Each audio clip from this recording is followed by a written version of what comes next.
आप सभी का स्वागत है आज पुनः एक बार।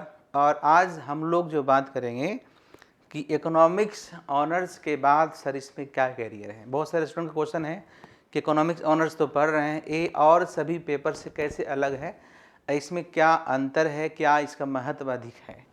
सबसे पहली बात तो जो भी ऑनर्स कर रहे हैं सभी के लिए सलाह यह है कि यदि आप प्राइवेट सेक्टर में नौकरी करना चाहते हैं इकोनॉमिक्स करने के बाद तो उसको साथ में पीजी कर लेना चाहिए। और पिछले बार पटना विश्वविद्यालय ने हमारे के यहाँ सीबीएस सिस्टम यानी चॉइस, इसको बोलते हैं credit based choice, CBS credits based choice system है ना, जिसमें है क्या कि अब जो डिजाइन किया गया है 6 मंथ के लिए कोर्स का, उसमें क्या है कि आने वाला कल में लगभग पूरे इंडिया का सिलेबस एक ही हो जाएगा। अभी हुआ नहीं है लेकिन इस साल और उम्मीद है कि बहुत सारे बिहार के जो विश्वविद्यालय है सभी लोग ये भी आपको सिलेबस लागू करें, जो कि पटना यूनिवर्सिटी के सिलेबस पर ही बेस्ड, जैसा कि पेपर की खबरों से पता चला है। तो ऑनर्स करते हैं, यदि इकोनॉमिक्स ऑनर्स करते हैं और ऑनर्स करने के बाद इस क्षेत्र में कुछ अच्छा पैसा कमाना चाहते हैं, अच्छे क्षेत्र में नौकरी करना चाहते हैं, तो पहले पूरे पेपर को अच्छे तरीके से कीजिए। जैसे इसमें क्या क्या पढ़ना होता है सबसे पहले बता दो। जैसे आप पढ़ते हैं माइक्रो और मैक्रो, एक कोर सब्जेक्ट है माइक्रो इकोनॉमिक्स और मैक्रो इकोनॉमिक्स, लेकिन साथ में ये जो मैथमेटिक्स फॉर इकोनॉमिक्स है, मैथमेटिक्स फॉर इकोनॉमिक्स है, इसको पढ़ना आपको नहीं भूलना है।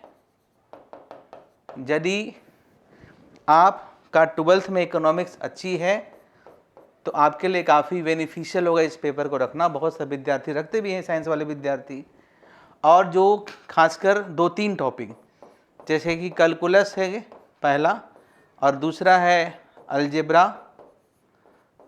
और तीसरा है कोऑर्डिनेट ज्योमेट्री, और चौथा है स्टैटिस्टिक्स, इस पर विशेष रूप से ध्यान देना आपको है। और स्टैटिक्स में जो +2 लेवल पर जो आप प्रोबेबिलिटी थ्योरी पढ़ते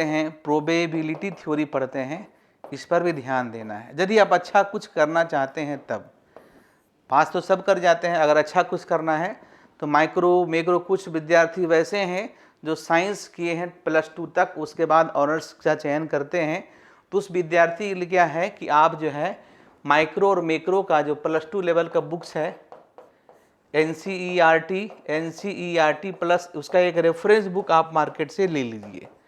रेफरेंस बुक में आप ओरियन जैन का ले सकते हैं, दीपाश्री का ले सकते हैं, संदीप गर्ग का ले सकते हैं, या अनुपम अग्रवाल का ले सकते हैं, जो आपको जिसका लैंग्वेज आपको अच्छा लगे। मार्केट बहुत सारे बुक्स आपके पास अवेलेबल है। उसके बाद जो है एक किताब हमेशा रखिए केस एंड फेयर का बेसिक किताब है, प्रिंसिपल ऑफ माइक्रो इकोनॉमिक्स करके आती है ना। पहले पढ़िए, उसके बाद कैरेक्टर के बाद फिर बताएंगे। उसके बाद इसमें पढ़ना होता है आपको, है ना, इस वजह से पढ़ना आपको क्या है, इंडियन इकोनॉमी पढ़ना है। उसके बाद इसे लिख देते हैं, देखिए इंडियन इकोनॉमी, ठीक है, पब्लिक फाइनेंस, कितना हो गया, statistics, micro 1 2, Indian public finance यानी 1 2 3 4 5 6, और एक है यहाँ के जो यूनिवर्सिटी में होती है प्लानिंग एंड डेवलपमेंट, एक पेपर होता है। एक होता है इकोनॉमिक हिस्ट्री ऑफ वर्ल्ड, एक होता है economic history of India.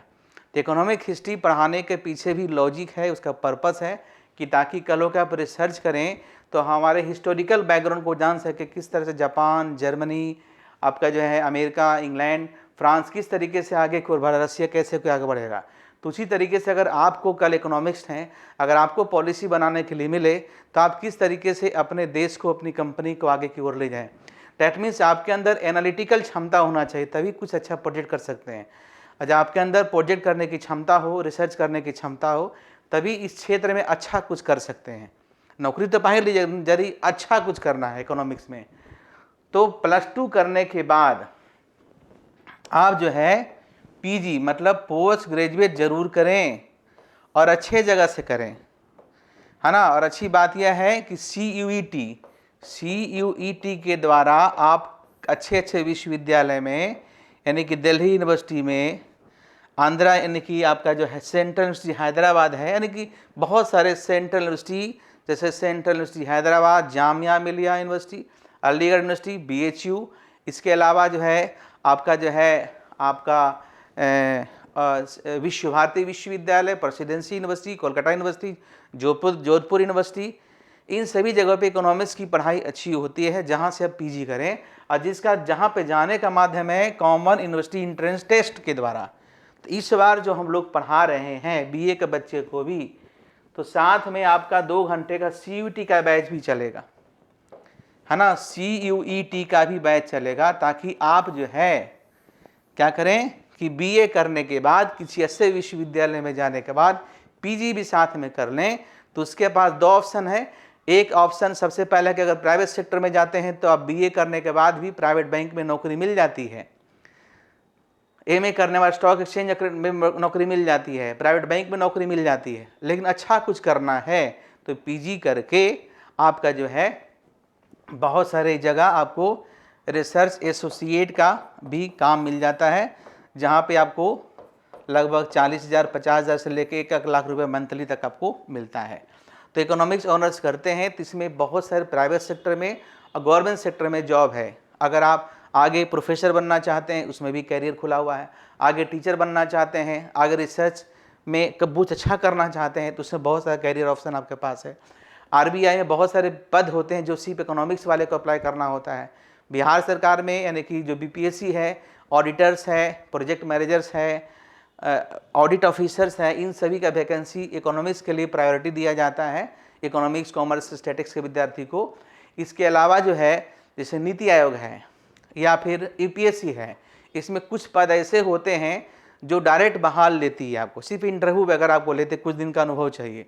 That means PG करने के बाद 2 साल के लिए कहीं अगर रिसर्च एसोसिएट के रूप में काम किए हैं तो कहीं भी डायरेक्टली आपका जो है सिर्फ इंटरव्यू बेस पर आपको अच्छा नौकरी मिल जाता है।